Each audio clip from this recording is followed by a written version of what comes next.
Okay, I think we are supposed to be live right now. I suppose we'll find out. Hello, everybody, and thank you for joining us tonight. Please let us know if you can see or hear us. I can see there are some people already in the live. If not, I'm just going to proceed assuming that you can see and hear us. Thank you for joining us tonight on this beautiful Saturday.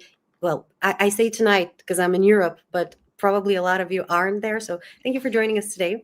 And on this beautiful December day, let's say, to discuss a book that I couldn't wait to talk about anymore, and I'm sure that's going to join us tonight also can't. And before we continue, you probably saw a lot of people on the thumbnail, and you might be surprised that there are so few of us tonight. We'll grow in numbers slightly a little bit later, but as you can imagine, life happens to all of us, fortunately and unfortunately sometimes. So not everybody could make it, but that just allows us to yap about more and keep the spotlight on us. If you're not aware somehow of what we're doing here, we're reading the Wars of Light and Shadow series by Janny Wurts, one book at a time, and then we gather and discuss. Look at this. I want to talk about this cover a little bit later, and we'll get to it. But before we continue, I'd like to make a little bit of introduction. You likely know who I am, just a girl reading books here on YouTube. So much more than that. Thank you so much, but not much more, just slightly more than that. Let's put it that way. We also have the father of Jacob from Talking Story, John Minton. That is how I'm most well known. Yes. Yes, yes, absolutely. That's like how I like to introduce him. John is the person that actually made this all happen, this entire readathon, at least from my point of view, because he's the one who introduced me to the series and invited me, and I couldn't thank him enough. But there is one more person that I need to thank more for this, because we also have the author of the series with us, Janny Wurts, who not only wrote these amazing books, but also painted their covers. Yes. Which I can't explain. And something that I just found out like 2 weeks ago, accidentally, she's married to one of my heroes, Don Mites. I didn't even know that. I think Janny is only half on screen because you have Brian just texted me and said you have it set up vertically. So I have it horizontally and vertically. Yeah, I don't know why he's watching it vertically. Okay, I don't know either. Tell him to turn his phone around. Turn your phone around, Brian. Okay. Hi. We have some people already joining us here. We have Michael Gion. Yeah, I butchered your name. Apologies. I will butcher a lot of names tonight. Keep that in mind. And we also have Brittany. Hi, Brittany. So, please, Janny, say a few words about yourself to our audience. What can I say? I do everything except play golf and dance. That's true. We all know you do much more. Google the author. There's a fun anecdote concerning the cover of this book. I got a note of apology from the art director. That never happens, because they told me they wanted me to put a different character on the cover. And I spent a month trying to make it happen, and it refused to happen. It just wouldn't happen. So I said to Don, Don just said, Janny, do it anyway. Do what you wanted. And so I did the drawing, did the painting, sent it in, and the art director sends me back a note saying, I'm so sorry. I will never, ever tell you what to paint again. See, this is why Don is so many of our heroes. Yeah. Don, you want to say hi?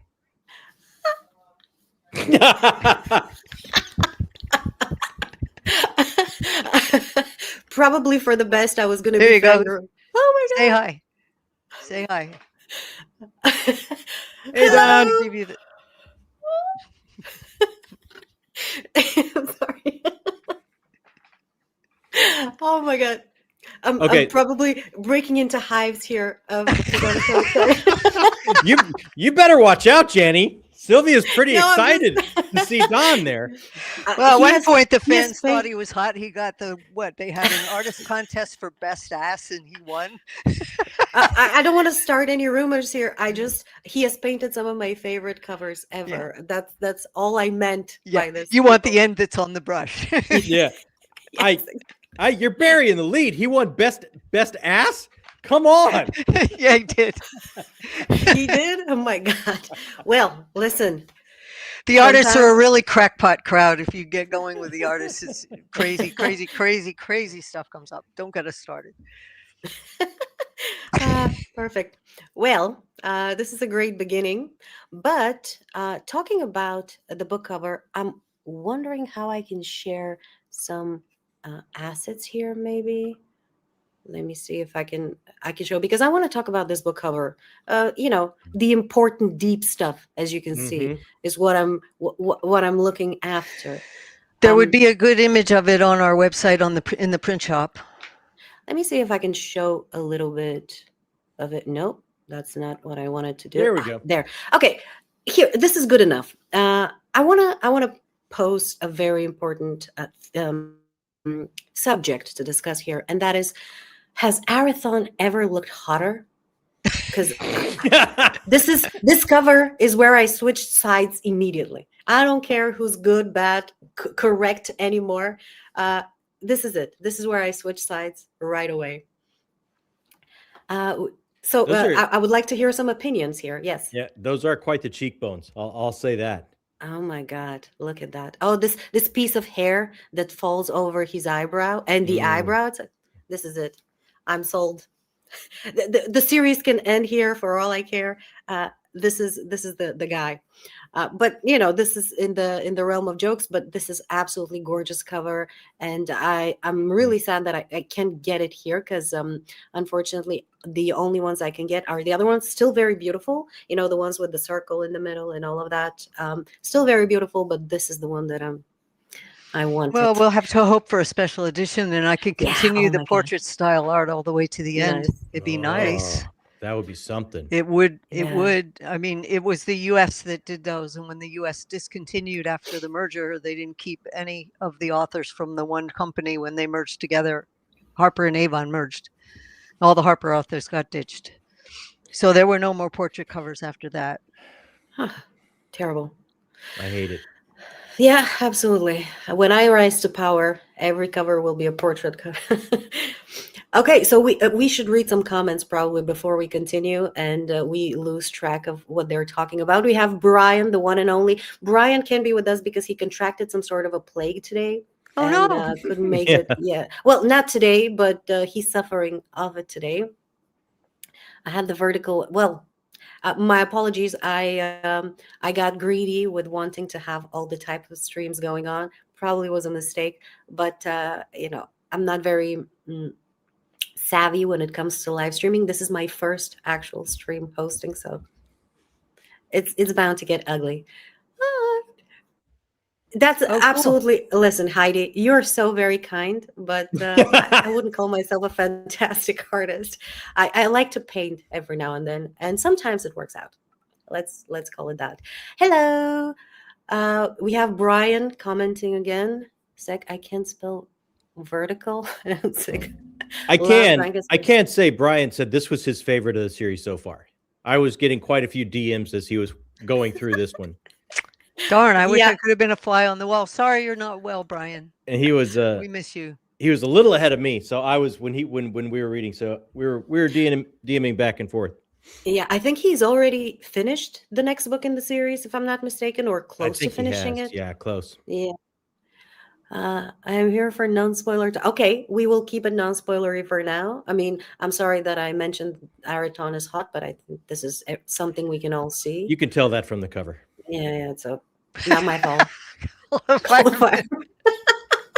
Yeah, it was getting to that point.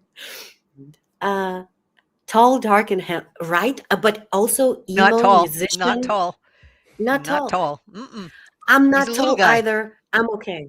Well, how little exactly? I need exact measurements. I would say around 5'5". Well, still taller than me. A little, but not much. But most people think 6 foot or bigger. Got to have a tall hero, and this guy isn't 5'5", is going to be under a lot of people. Yeah. I mean, we don't need to go into that, but I never got that really, because I'm so short, and to me everybody's taller, so it's uncomfortable to talk to a very tall person. Okay, all right. Let's see. Will be bothered to enemies anymore? Will I be bothered to enemies anymore?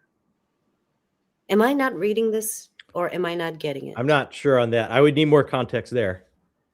Will I be bothered to enemies anymore? No. There you go. All right. We cracked that one. My Perils Gate is UK version with Traith Raven. Oh, nice. Well, Traith's Raven is still pretty cool. That is pretty cool. Actually, there's a hitch to that when you read the book. I want to talk about birds later on when we talk about the book. We will talk about spoilers. So. Before we get to spoilers, though, we really ought to say about the audiobooks. Yeah. Yes, before we continue. You did it. You ran a campaign. You got HarperCollins. They are now producing Ships of Merior and Warhost of Asmark as audiobooks.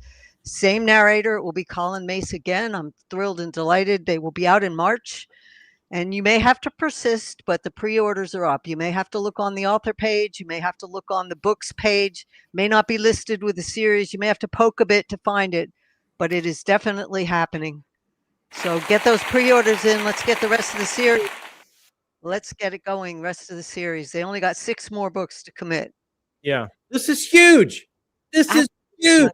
We've all been saying we want audiobooks. We want audiobooks. We get another 2.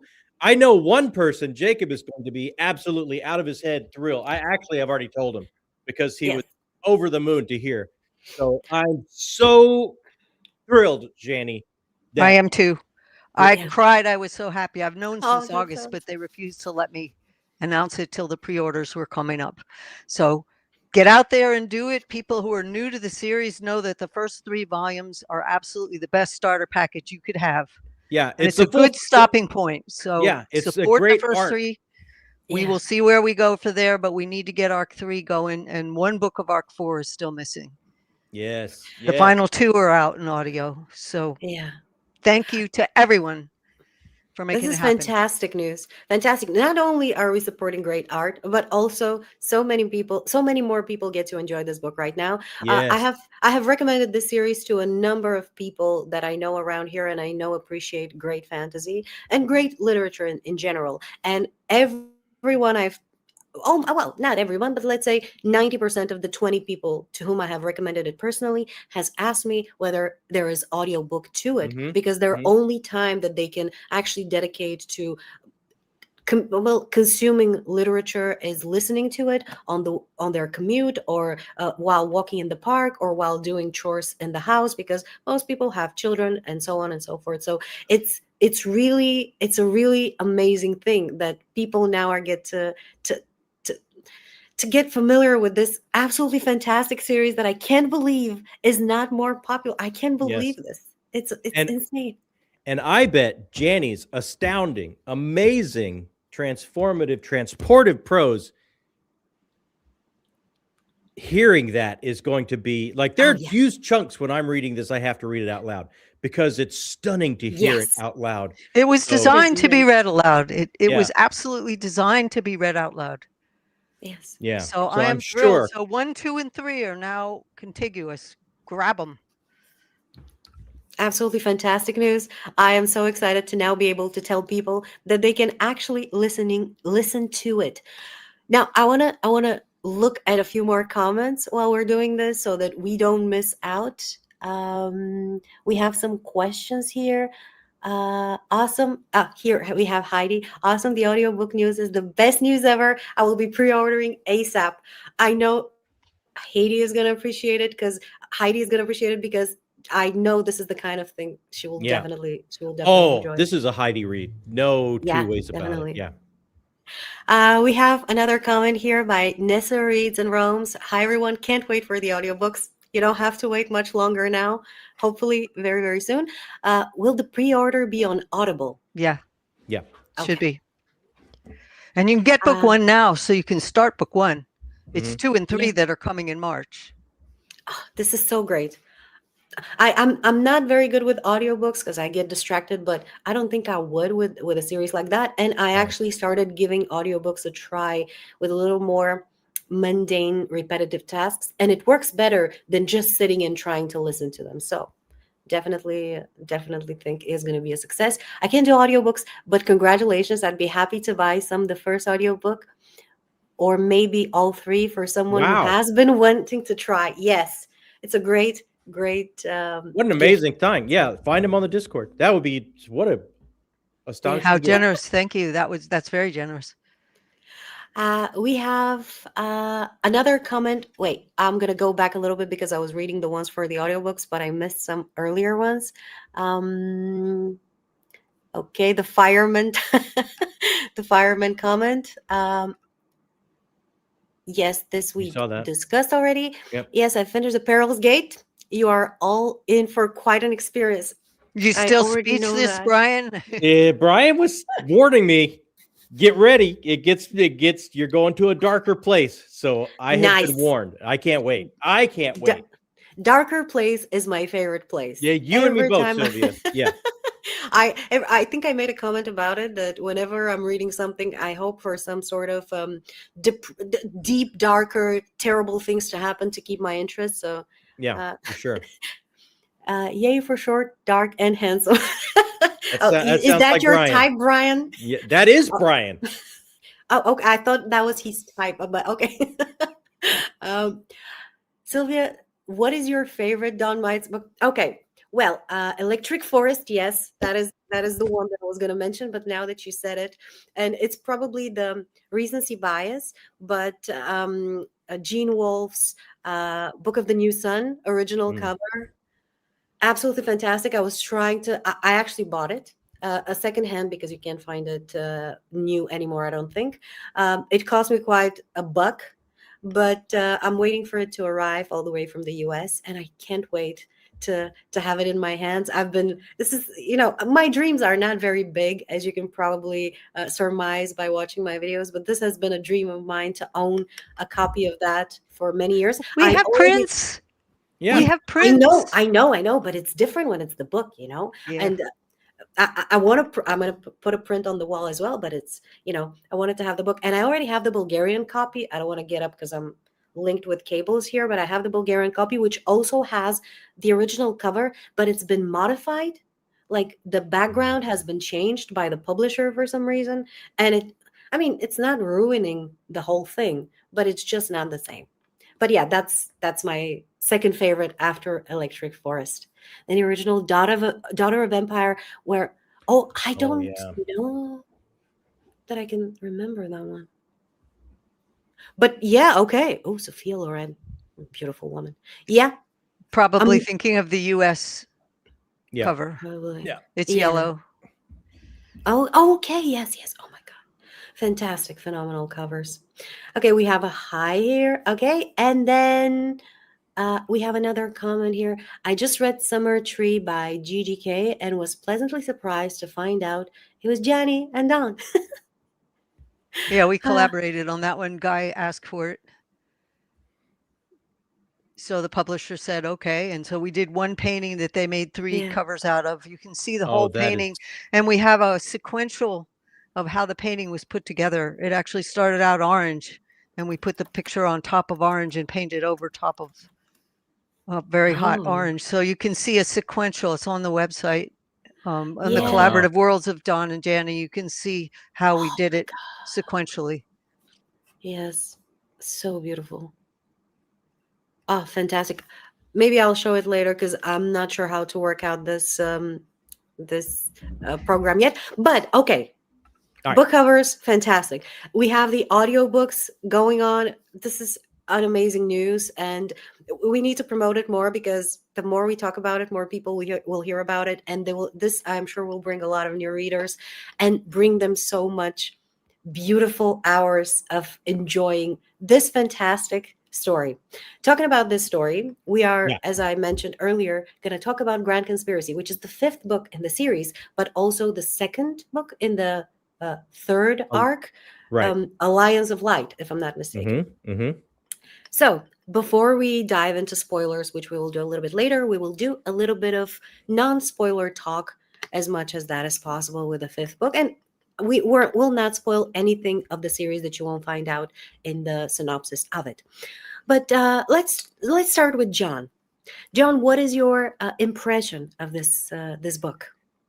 I loved it. I thought it was I'm in the shocked. running. I was in the running for my favorite of the series, but I still think I give an edge to Warhost of Vastmart.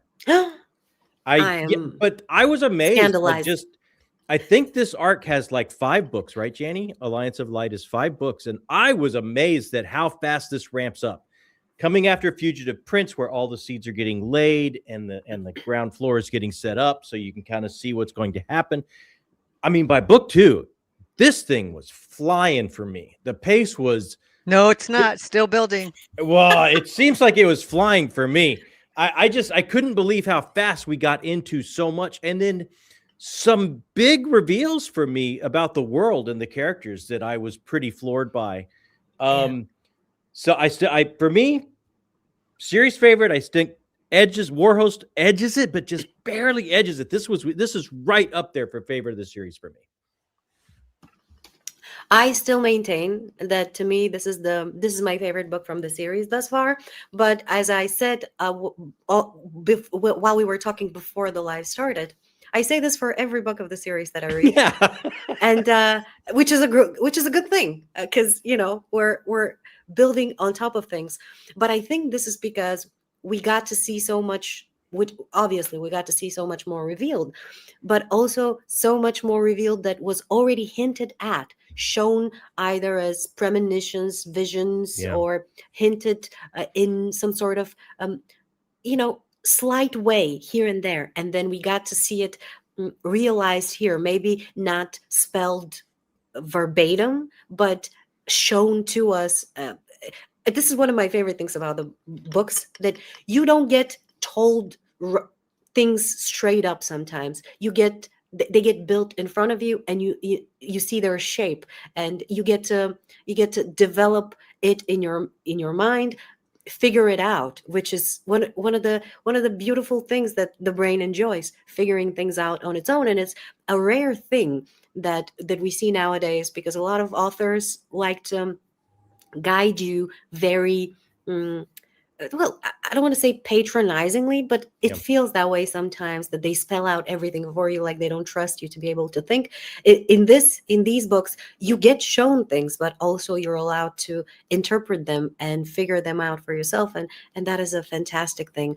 But also in this book, why it's my favorite, I think, thus far, is there are many reasons, but one of them is the fact that we get a complete story in a way. In a lot of the other books, we end on a little bit of a cliffhanger. You have to, obviously you have to read the rest of the books from the arc to get the full picture, but you get a full pretty satisfying ending to this book within this book. You get an ending, that's for sure. Yeah, that ending was great. Talk about great battles in other books, and big blowouts, and we get those here as well to an extent.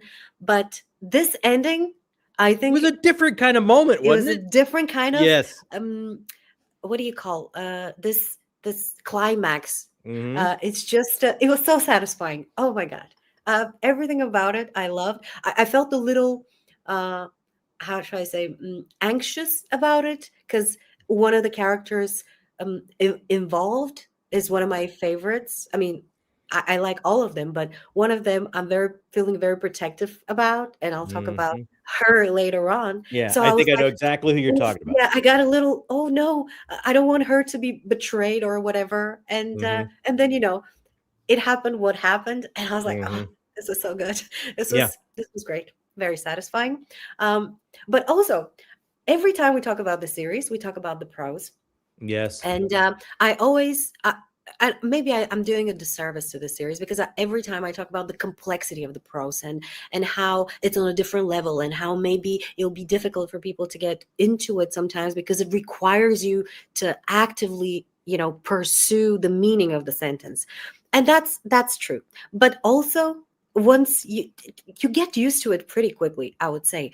Yeah. And then your brain starts to work on that level. And there is something else that I never mentioned that I think I should, and I will right now, and that is, and I'm looking for my Kindle because I want to highlight something here, and that is the sense of humor in this book that is very very nicely delivered in such a way that leaves one chuckling, and then you're like kind of surprised because there's dramatic things happening and very deep philosophical and moral dilemmas and all of that. And then there's a phrase like this. Obviously, Dakar is somehow connected to it, but Of course he is. yes. Yeah. Listen to this. The miracle left him dumbfounded that his heart had not yet shirked its weary task of pumping his bored blood through his brain. It's just, isn't this the most relatable thing you've ever heard? I read this like 2 hours after a very long, productive, yet, as you can imagine, boring work meeting. And then like I read this and I was like, this nothing has ever expressed my feelings on a subject better. And I laughed out loud because it's so good. And through the book, there are so many of those, there's humor in it, and we never mention it. And I think we should more. Yeah. It's just it's so beautiful. It's I lovely. thought there was even more of that in this book particularly. I thought that got upped. Yeah, I think so too. I mean, at least it feels that way, or maybe we started more noticing it more. Mhm.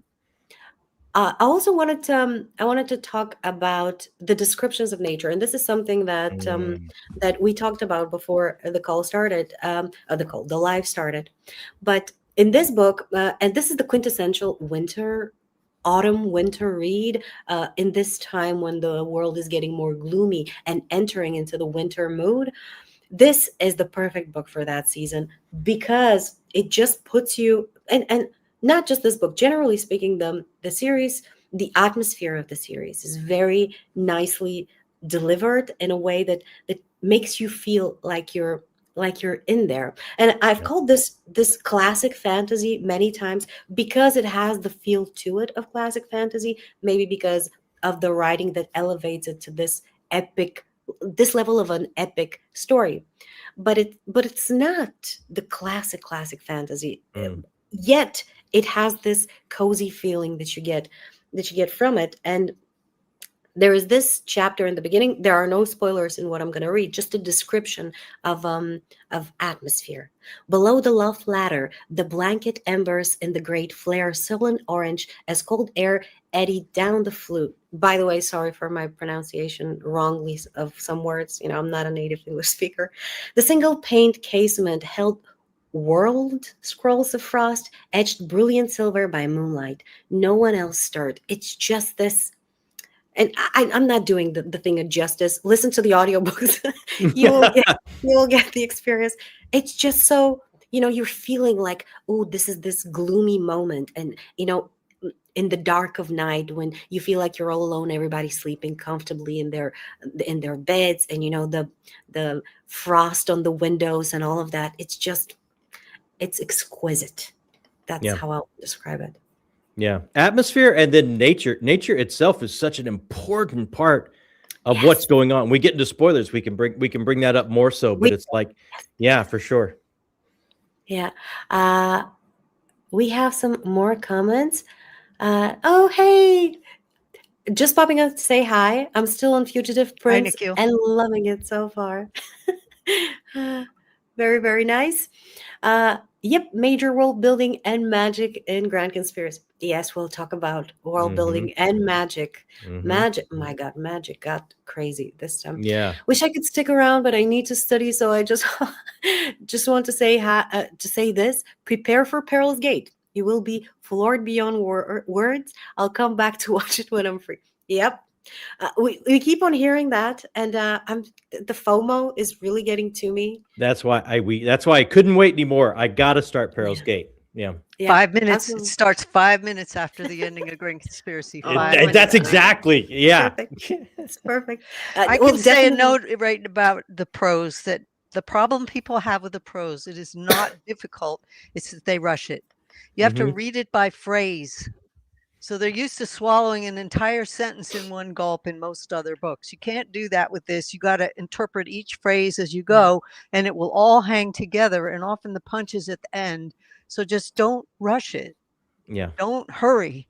And once you get the feel of what you're looking for, you'll be able to read faster. Yeah. But the trip up happens is because they try to swallow it whole and they miss stuff, and then they get lost. I mean, I think that's go slower, take your time is a good advice for life in general. I think we live in the kind of times where, I mean, it's normal. We're trying to get the quick everything. They have proven that when your mind slows down, you absorb things much more fully. So the reason why this book delivers an experience is because the prose forced you to slow down. So it's engaging a different level of your mind. And it was deliberately done that way. If you're not in the mood for that kind of read, pick up a book you can popcorn read, but this isn't it. But that's why it becomes so graphic. And it was necessary because each scene is revealing something that's going to get built on later. And if the experience isn't recorded deeply enough in your mind, you won't remember when that thread is picked up later. And you know what I love about it, Janny, is it's emotionally graphic. When you slow down, and like Sylvia was saying here a little bit ago, you don't judge your audience about how they'll feel, how they'll interpret something. You just give them and then let them have it, let them feel it.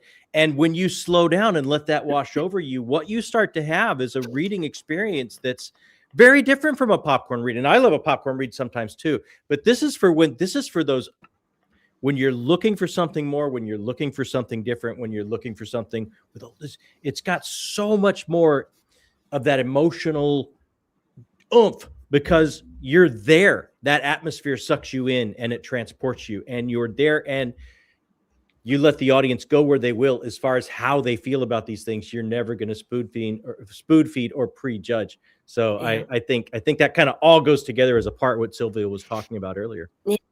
And if you're the kind of person that likes to theorize about things, to get immersed into things, make connections, find clues, this is the read for you, definitely. Because, and this is another thing which I don't think I mention enough when I talk about this series, that I don't know, I'm sure every one of you out there who's ever read a book has this author or group of authors that you feel secure reading, that you know that whatever they put on page, you can open a book, doesn't matter what it is about, you know that they'll take you there. You can just sit and relax and enjoy the ride. Sometimes you will need to think about it more, sometimes you don't need to think about it as much, but you know that there's plan, there is a ground plan, nothing is random, nothing is an accident, everything is mapped out. There is something deeper beneath it, and in the beginning maybe you won't know that for sure, but little by little you will start discovering the trail of something that was mentioned randomly here and there, and then it will come back and you'll be like flipping pages back trying to find where was it, and then make the connection, and you will figure out this is just the sense of security that the series gives you. Absolutely, it's one of my favorite things. It walks that line because trust the author, and the author, I as author have to trust the reader. To be patient and let the story unfold it. I love what Brian here says, because it is, like what you're saying, Sylvia, it is, you do have that trust in the author because you see this is quite the feat of architecture. Everything fits in and snaps together and builds. But like Brian says here, it's not, I can't ever be comfortable. I learned early on in the series that this is going to go somewhere where I can't, Janny is always telling me DMs all the time, like, you're not ready. And it's like, you know what? I'm not. I don't know. I have so many times, like we've talked about it in the past about earlier books. Like she will just throw something out in these just little nuggets, these tidbits between chapters she puts, and it'll be a humongous reveal, a humongous occurrence. And it's just like, bloop, just plopped out there. And it's like nothing, you can't be comfortable at any moment. You have no idea I think where this amazing lady is about to take us at all times. But she does have my absolute trust because of the amazing construction of it. So it's weird how those two things go at once. Yeah. I mean, I understand the being on edge, so to speak, Yes. waiting for the next thing to hit you. But to me, I find comfort in that, knowing that something is coming. I'm not just what I meant by comfort is I'm not just reading here to end up with nothing at the end, or something deflated. My high expectations won't be met. No, it's I know something is coming, and that gives me comfort. I'm looking forward to, I don't know what yet, but I know I'm looking forward to something. And one of my favorite things is I take a lot of notes on paper and then I can't read them because my handwriting is atrocious. But, I put things down and then I'm trying to find where I put it, what I wrote. Because I know I've seen something about it before, and then when it comes eventually, I'm like, yes, I was right. I didn't know what it was. I had a feeling, so it feels great. I think you're just better at it than me. I'm shocked every time. Absolutely not. I'm not. Well, Janny gets me every time. I'm still shocked. I'm just lying to myself that I knew it. But yeah, absolutely. I'm also surprised all the time. And then I'm like, I knew I was going to be surprised. That's pretty much it. We have another comment by Heidi. I always love prose that feels like magic. Yes, absolutely. And that is Janny Wurts. Mervyn Peak? Is that how you read that? Mm-hmm. Mervyn Peak, Gormenghast. Similar. Yeah, Gormenghast. He's an artist too. too. Yes. Heidi has been recommending Gormenghast for such a long time, and one day I'll get to it, Heidi, I promise. There's a gloomy read for you. Love that for me. I used to like a happy ending of a book. And I always would be like, I don't like when authors do this to me. They start a story and they end it with a bad thing. I don't know who that person was anymore, honestly. Justina. Hi, I hope everyone is doing great. Yeah, I hope so too.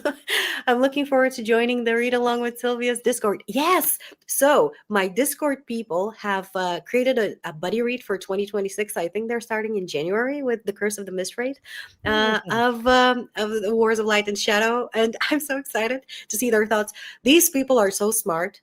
We do different buddy reads every single month, sometimes 4 or 5 at a time. And every time we have a discussion, I'm always blown away by how amazing they are. Wait a minute.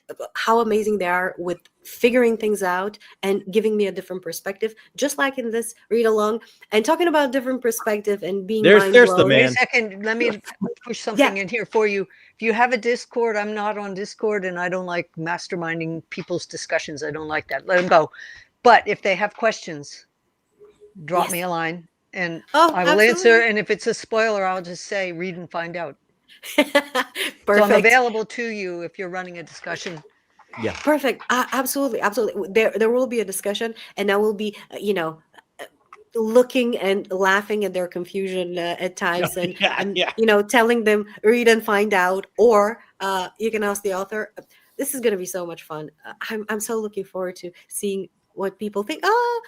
Yes, Justina, Heidi, both amazing people, and I'm sure they will appreciate the series very much, and I can't wait for them to ask all of their questions. But for now, let's say welcome to one of the most the nicest people I've ever seen with the best insights, and I just welcome Abel.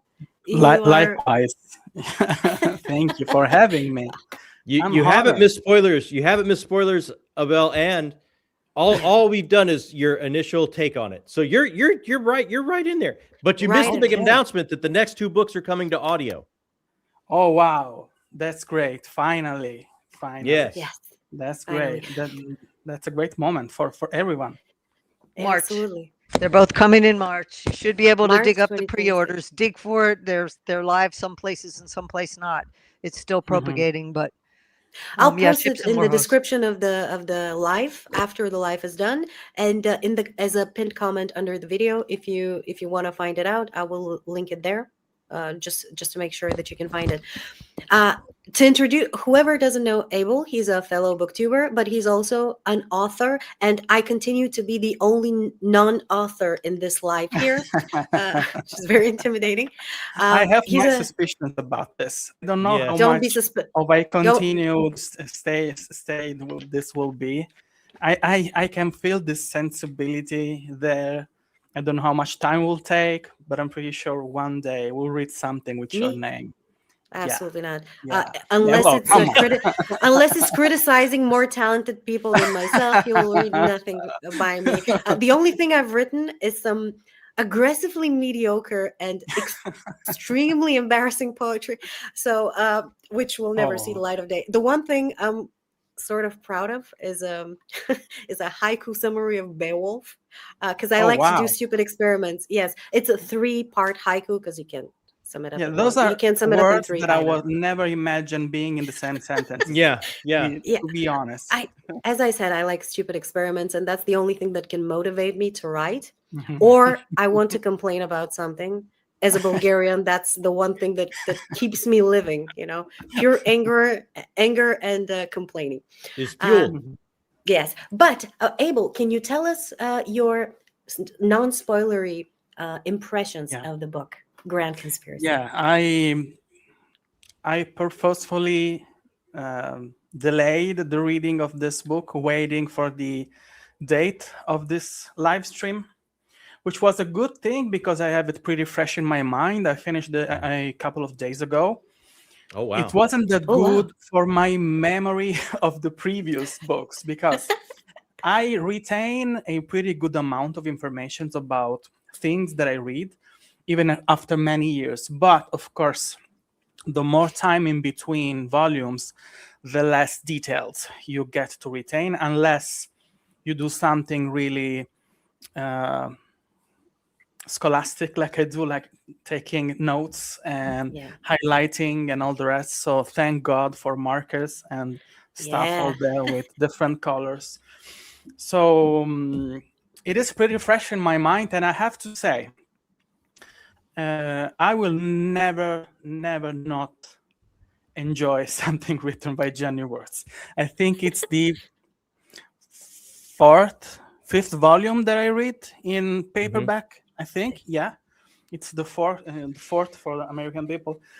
And so there are degrees of appreciation for every book, but I don't think I'll ever be in a position to say I didn't enjoy that. It was myth, okay? Never. It's like watching Christopher Nolan's movie. They're all amazing, but maybe one of them you enjoy more of the others, and the others that you don't enjoy that much is because maybe they don't resonate with you on details or on nuances, okay? So this one was the one that I finished, and I was less blown away if compared to the others.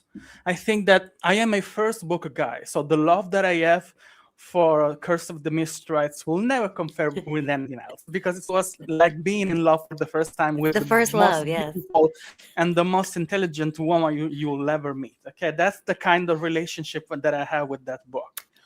If I could just add, yeah, that doesn't always count for first loves. Just so you know. Yeah, no. But I was lucky because that's the way it worked for me in my life. Great, so perfect. I can say that because that's my experience. Okay, it shaped my idea of romantic love. Fair. So the second one, I think, the second one and the third, they're my most favorite. This one, I had my issues with it, even if it contains a few of my favorite moments. We'll go into details later. A few character moments and a few lore moments, and a few plot moments that were so chef kiss, so amazing. But the structure, I struggled a little bit with the time jump. That there's it's a spoiler. It is a spoiler. No, it's not. It's just time jump. Okay, and with the fact that my favorite characters and the ones that I'm most interested in, they're completely absent for most of the novels, and especially I thought that might be one of the things.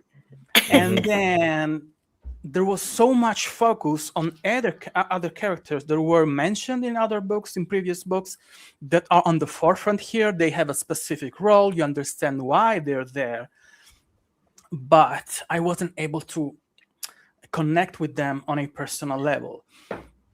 I was kind of satisfied with with the so little screen time page count that we had with Descartes, because I don't hate it anymore, but I don't love it either. And I see how he's evolved as a person, as a character, and this very peculiar role that he has in the story, and how fascinating a few things about him are. But that's not a person I would likely ever spend time with if it was a real person. So the fact that it was so sparse in this book was a plus, absolutely, for me. So I'm writing this down so that one day when you change your mind, I can laugh at you. I'm ready. Yeah. Descartes has come my guy. I love Descartes at this point. I hated him in book one because he was so ungrateful being in the and minority, so guys. Yeah. I enjoy that. So even though there are specific moments that I was blown away, that I really loved on a plot is it level, spoilery? No, Is I'm it not spoilery? mentioning. Okay, I'm not mentioning anything else. There were moments that I will remember forever.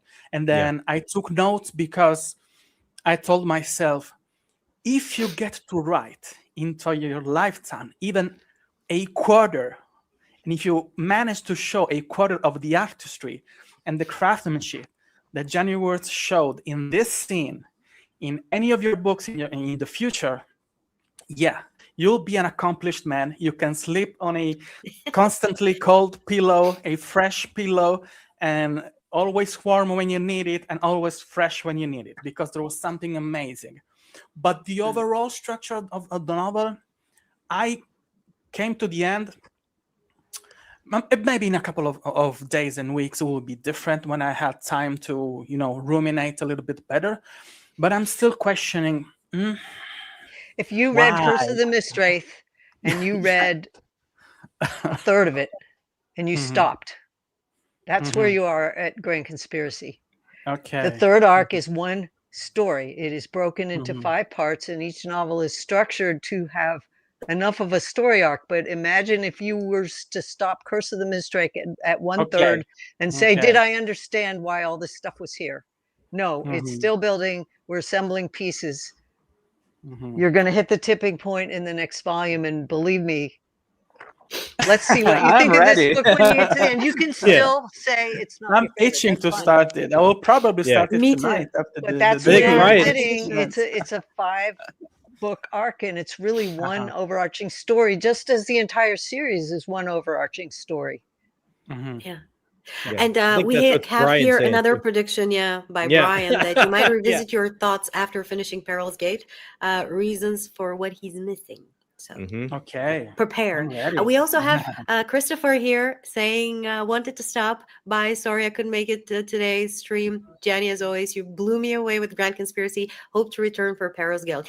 You better. And also, we are so mad at you. I miss you. I miss you, Christopher. Just so you know. Nice, but we are mad. Just so you know. But no, life happens, Christopher. Don't worry. We can't wait to have you on the next discussion and hear your thoughts, just like everybody else who couldn't make it today. We're keeping score.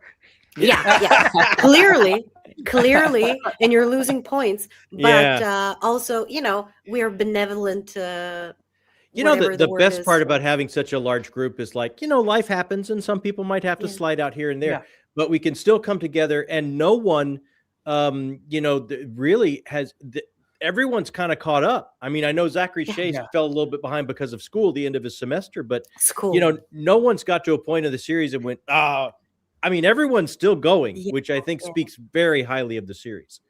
Jake was very sad that he couldn't join specifically for this one because he was so so impressed with it. But Jake Jake loved it. from Nerd Level Rising, Yeah. he's coaching one of his friends to lift heavy stuff competitively or something. And I think they're doing the competition today. So if you have a spare virgin or something, you can sacrifice it for their success. I think this is the right moment to do that. Tom is in a strongman competition today too. That's why he can. It's absolutely insane. I had made all of these introductions that were hinging on one another. That for people to be here, and I was going to introduce Tom as the Burt Reynolds of BookTube, and now my joke is lost, and it's terrible because But anyway. Still, I'm happy that whoever could make it made it. And Brian is also saying, I am not in a strongman competition. No, Brian, but you have our thoughts and prayers. But Brian is the second Burt Reynolds of BookTube. Yeah, well, Burt Reynolds wishes he could have been what Brian is to BookTube. That's it. There you go. Very good. Very well played. Brian is the duct tape that holds this entire community together. So duct tape. I love it. The duct tape of BookTube. There you go. All right. Listen, people. I think we have skirted around the actual meat of the subject long enough. And I think it's about time we enter spoilers, because I'm supposed to be at my company's Christmas party right now, and I'm going to be late, clearly, so who cares? But whoever hasn't read the series books yet up to this point, I'm so happy to have you here, but you should leave right now and think about the priorities you have in life that you haven't read it yet. So there. And we can't wait to have you here next time again. And once you have read it, listen, if you have fear of missing out, because I hate FOMO, if you have fear of missing out, you are right to be having it. You should have it. Yes, you should. This is the correct feeling you're experiencing right now. It tells you something you should be doing. I know we're sounding like fangirls and fanboys, but there is a reason for it. I have not participated publicly in any other read along. Everything else I read on my own time whenever I decide, because I'm terrible with schedules and all of that when it comes to things like this. This is the one that I thought I was going to read one book and maybe then read the rest of them on my own time, but I just can't not be a part of this because this is so good. Yes. So there, we're moving on to spoilers, but before we do that, we have some more comments. Brian, lift a hot toddy instead for better. See? People are thoughts and prayers, Brian. Thoughts and prayers. Okay. I'm out. Hi from Portugal. See you later. Oh, so cool. I don't have FOMO, but I'm starting to feel it now. This book. Again, Justina, this is the correct feeling. I know you're going to love it. I can't wait for us to talk about it. Absolutely. We have from Croatia. My God. Hey, so lovely. So lovely. All right. Spoiler time. Yes. All right. I can't wait to hear Abel's. If Abel is he built this up so well about pillows and warmth, and I can't wait to hear his top moments. Yes. Before we talk about top moments, I want to talk about the grand conspiracies of it all. Which was your favorite grand conspiracy in this book? Because there are a few. I mean, there is a grand conspiracy. We all saw it, but there are quite a few conspiracies going on, and I want to know which one was your favorite one. John, you go first. Oh, come on. I got two. I got to categorize. All right. The grand conspiracy that I love the most is the way Arathon's working. He seems to be 3 or 4 steps ahead pretty much all the time about what he's doing, how he's doing it. I love it. The one I hate the most is Lysayers. I can't believe how he's mobilizing organized religion in this way. It's insidious. I can't believe you can't believe it. It flips every switch that I have of things that just make me furious. And Muriel, Muriel's conspiracy, where people don't even know. People think they can be on a redemption arc like Liara, I think the one that's trying to be Lyrenda? Lorinda, that's trying to be the Lyrenda. prime. Yes. Yeah, they don't even know that they don't even know they're a piece on the board, on Muriel's board, but they are, and she scares me. That grand conspiracy is the one to be most scared of. But can't you not, like, her grand conspiracy? Sorry for jumping in here, but I can't keep it in. The grand conspiracy. Her grand conspiracy is my favorite one. Her story is so good, interesting to me, because we knew that she was doing schemes, but I had a completely different view of her until this book, and the things that she did, and the reasons that she had, and the consequences of that. And while what she's doing is insane and obviously is causing so much harm, can't you not understand? Like, you she feels can. like humanity has been robbed of this thing. It's been taken away from them, and she wants to restore it regardless. And one of the themes— that's the word, regardless. Regardless. That's the problem. Yes, that is a problem. But she doesn't care, because she thinks she knows better. And this is a theme through the entire series. This is a theme within a theme, because the greatest irony of this entire series is how people think they know everything. They know best, but they know a little bit, and then they react based on that little bit, and they go off and they do these insane things, and you can understand from their point of view why they're doing it. And then you see the rest of it, and we also don't know everything, so maybe her reason is more than just what we see right now, because there's this count on it with this amazing woman right above me. But Muriel's like, this long life she's had already, this amount of power she's amassed already, but all these things she's done, she doesn't have the grace to understand that she should now pass this on. She trusts no one to pass it on to. She trusts no one but herself, and she's going to hang on to this power, and absolute power corrupts absolutely. Where she is in it, where she is at the end of this book. But okay, so she's taking this, but she is also afraid. There's something that's motivating her. That's why she doesn't trust.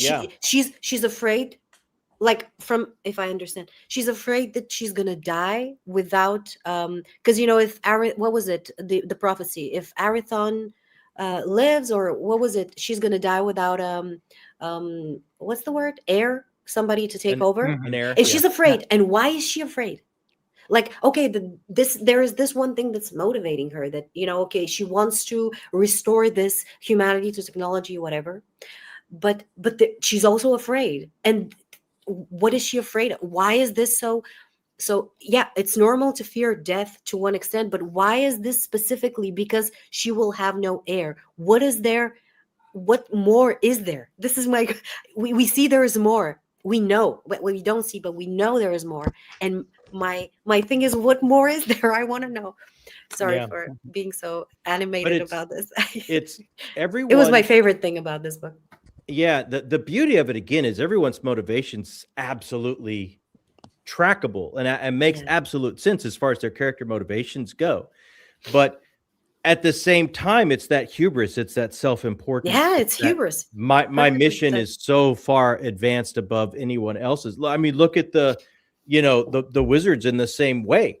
What we find out about them, that they're the final solution. They're if they can't bring the nature back to balance, then bring the Paravians back and have magic reappear and all. It's like they're the red button, man. They'll nuke the whole thing if they have to. Like, they have the finger on the nuke. Yeah, but they also have a lot of restrictions, because they're. I mean, I was very suspicious of them in book one. I don't know if you remember our discussion. I was like, what are they up to? There's something there that's going on. But the more I read about them, the more I find, okay, they did something.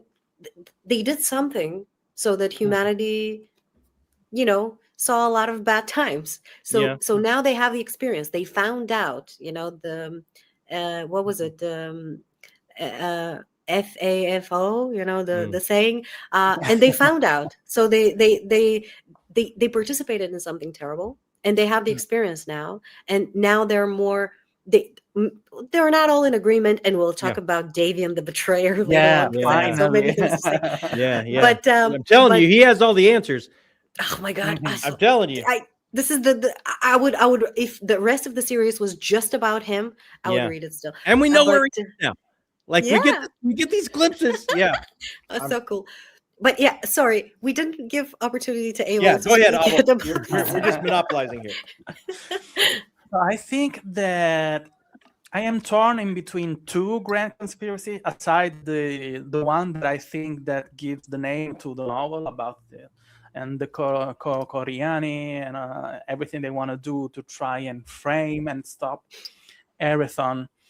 I am torn between, I don't know if you can actually call it conspiracy, but about the real actual motivations and burdens that all the sorcerers have and carry on, because the specific sentence that explains all the backstory and the baggage that they have that resonates with me is that if the compact is broken, then the fellowship must enact the annihilation of humanity all over again. Yeah. And when I read so that cool. sentence, it sounds like a lot of regret, a lot of pain, and a lot of accountability that we're taking because of what happened. But then on a reread, I thought, how can I be that sure that they're actually all of them so much that are actually grieving about what happened? Because they were smart, they were powerful. There must have been really strong motivation for them at the time to push them to do what they did. Were they aware of the consequences? Were they aware of what was going to happen? Did they do it regardless of the consequence? What did they think they learned? And what are they able to sacrifice again if they have to do it? So I still think that we know so much more about them, what they want to do, what they feel they are obliged to do. But I still think there is a lot there to try and understand, that to dig out from each and every one of them. I want to say that the more I read about Luhane, the more I love that man. Yeah. I have this very vivid image of him, of his expressions, about the way he moves, about the way he glides through the world, and of trait, of course. He smirks, his relationship with the crow, which is amazing, and especially in the scene when they have to do the scrying to see those 10-15 years in the future and try and understand. On the other side, another half of my appreciation for this conspiracy is that I think that Erathon had a very good idea of how to get out of that trap that he was put in at the end of the book. I really had no idea of how he was going to be in any way able to get off of that, but I certainly wasn't going to imagine that he was going to smoosh Lyranda and solve the things. But that is so cool. And so it caught me by surprise. Of course, it makes absolutely sense. But I think that I have to train myself to understand that the way this person, his minds work, the way he plans his steps, and the way he tries to accomplish his goals is so far ahead that he will constantly surprise me. It will make sense. It will make me understand more about his motivations, or his inner trauma, and everything that happens. And even if I spend 500 pages without having him, or having him just in very small bits and pieces, those last 100 pages when he was on the forefront and there was a lot of action, it was an incredible payoff, and I forgave Janny for keeping me away from me.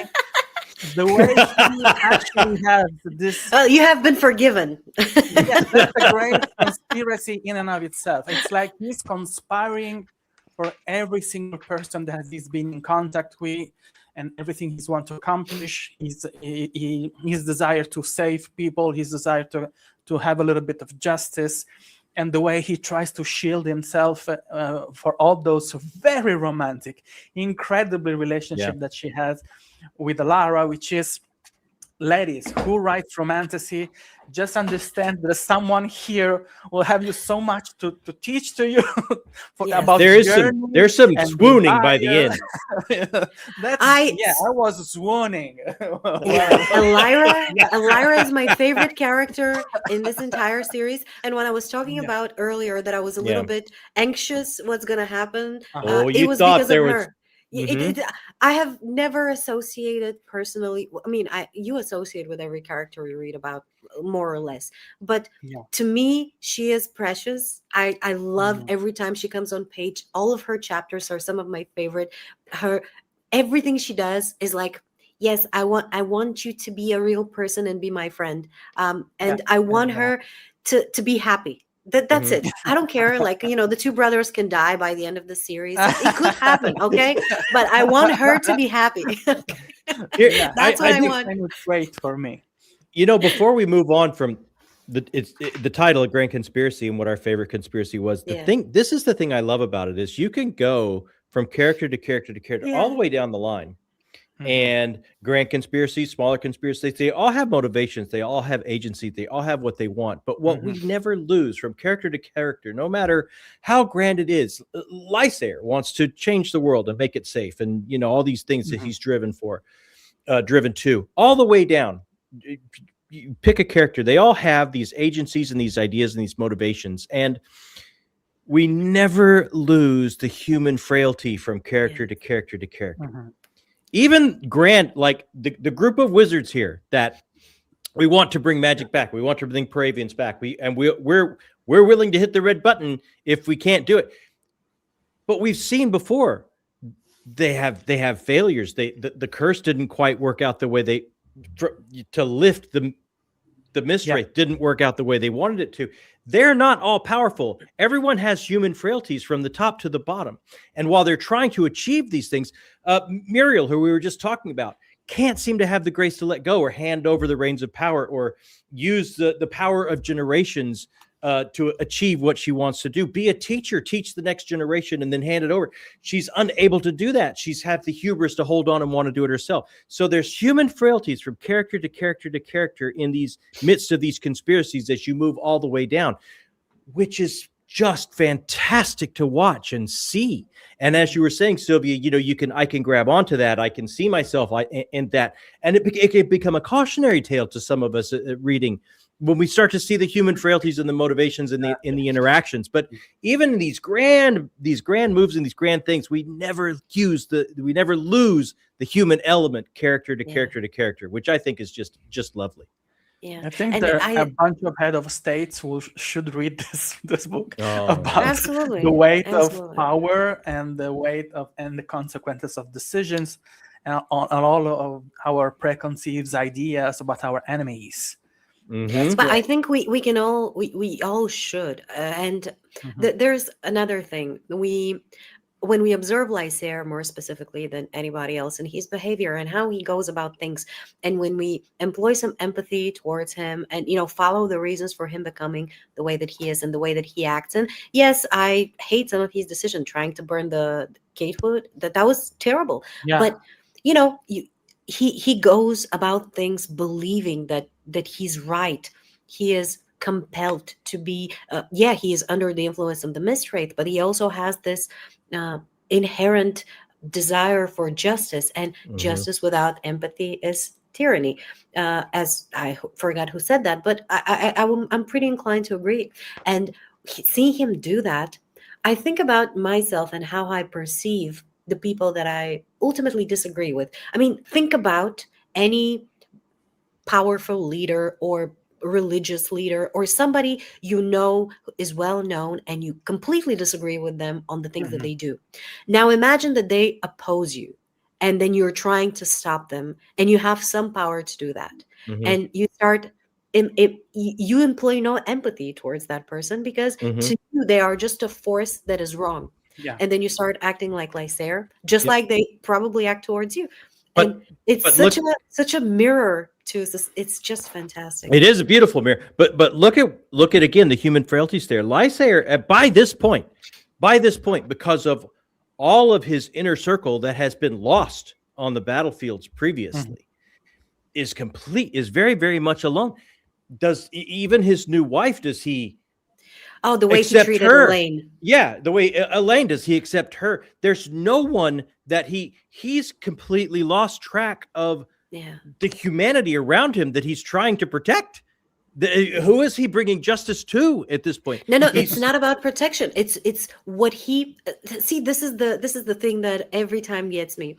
It's the desire for justice. But how do you deploy justice when all you have to go by as your measurement for justice is your own point of view? It's it's this thing that I need to remind myself every time, because how we tend to close ourselves off for feedback from points that we consider beyond contempt. So many people I have in my life I have just dismissed because I'm like, you're wrong. Ultimately, you're wrong. So whatever you say, I have to take the opposite position. And then you have to start thinking about it. And it's just this it starts getting you to think about yourself. And another thing that I thinking about Elaine, specifically his new wife, and the way that he treated her, I hated the way that she was treated through this entire book. And I'm really happy that she didn't turn out to be the way that he saw her ultimately. But I she's quite strong by the end. Yeah. I mean, but the way that he's treating her, because he considers himself vulnerable with Talith. He considered to be vulnerable, even though he ultimately pushed her off as well. But he didn't want this to be a weakness, and so he's closing himself off. And this all stems from all of the things that he went through. I mean, from childhood, and this is childhood trauma is a thing that's being discussed widely nowadays. But it's a thing that he didn't pursue to discover about himself. It's just all of these things that he carries, and now he's just now, you can't fix what you don't acknowledge. So he's just going about these things, and obviously there is the supernatural influence. And while, I mean, maybe I'm wrong, but if I understand correctly, he's under the influence of the Mistwraith the whole time, while Arathon only in strong bursts. Maybe I'm wrong. I think Arathon is all the time, but when they get closer, the burst becomes stronger. But I just feel like it's not just that, obviously, because he was more capable to fight it off earlier. But look at the juxtaposition, though. As Lysair becomes more and more and more, like you said, I know how they get to me. They get to me through the person I love. So I'm not going to really let Elaine in. I've lost my sounding boards, my closest my closest people on the battlefields previously. So it's just me. It's just my mission. I can trust only myself. Very much like Muriel to a large extent, right?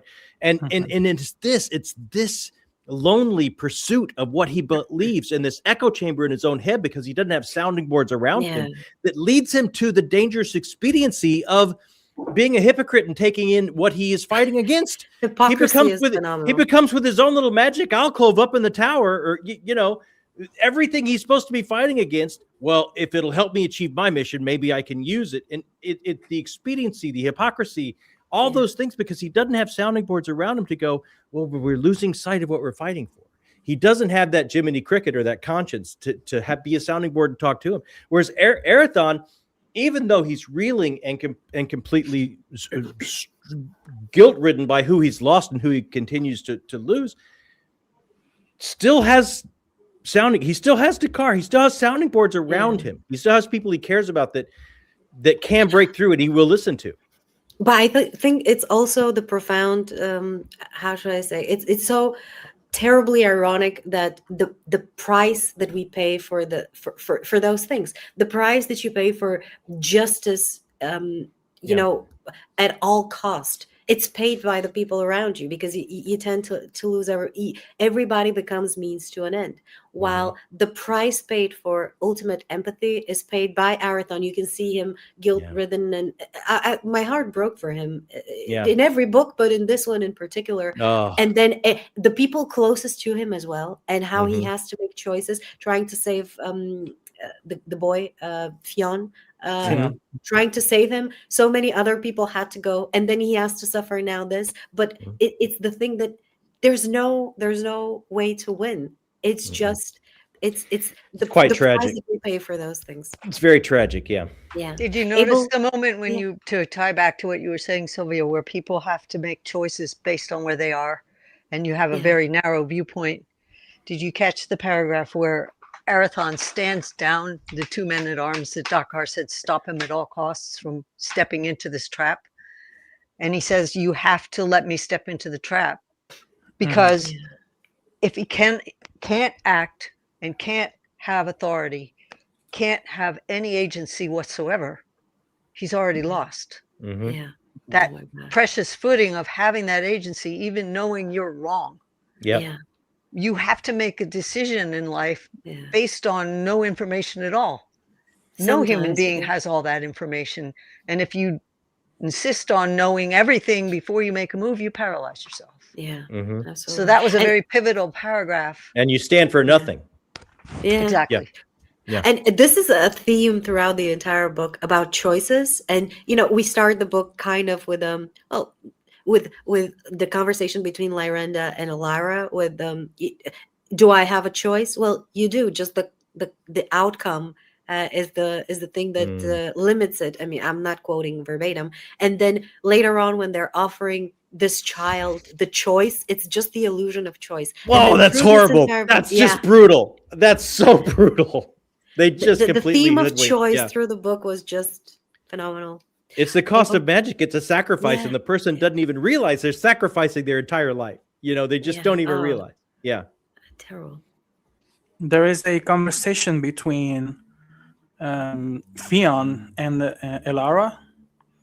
I think it's in one of those moments when after she heals him, and after she shields him for the first time, and she stands on the door, and she says, "You're going to kill me if you want to take the guy." And it's very nuanced because he hates Erathon like everybody else. He thinks that Erathon is this incarnation of evil, and that only bad things can come being in contact with him, and even worse, supporting him. And he says, "I look so much like him," he asks to Elara, and he says, "No one is willing to believe me because he's continuing trying to separate himself. That's not me. I'm just a farm boy, and I'm not your evil sorcerer." And Elara says, "Hate has no years." Yeah. That's a phrase I highlighted. Convinced himself that they are in the reason and that they have sufficient motivations to harbor that kind of negative energy towards someone else. That made me think about Lysair and about because when the handmaiden slapped them was such a satisfying moment. That was awesome. Was I so rough? Yeah, no shit, Sherlock. I mean, after he ravished that girl, and he was so detached, and at the same time, regardless of her feelings, about her emotions, and about the actual act of it that they did. And because he was desperate, because he is so close, and remembering Lady Talit, and thinking about the consequences of opening himself. But that's because his idea of justice and his idea of, and the way he turned that desire for justice in a powerful engine that makes it move, it turned in this blind and blinding hatred that doesn't let him understand that there are a lot of things that, because he spent time with Erathon at the beginning in the first book.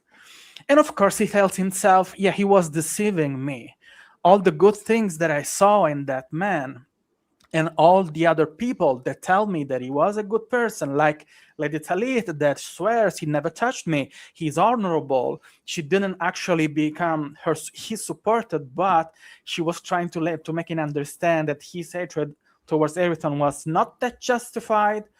He's unable to do that. And I think I have a suspicion that even without the curse, a good amount of things he would have done kind of in the same way, not exactly the same way, not to this extent.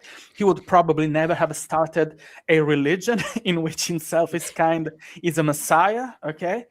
But I think that his disposition and his desire for justice and the way because this omniscient narrator that we have in the book is obsessing on how attractive he is, on how resplendent he is, on how charismatic, even his butt cheeks, how firm they are.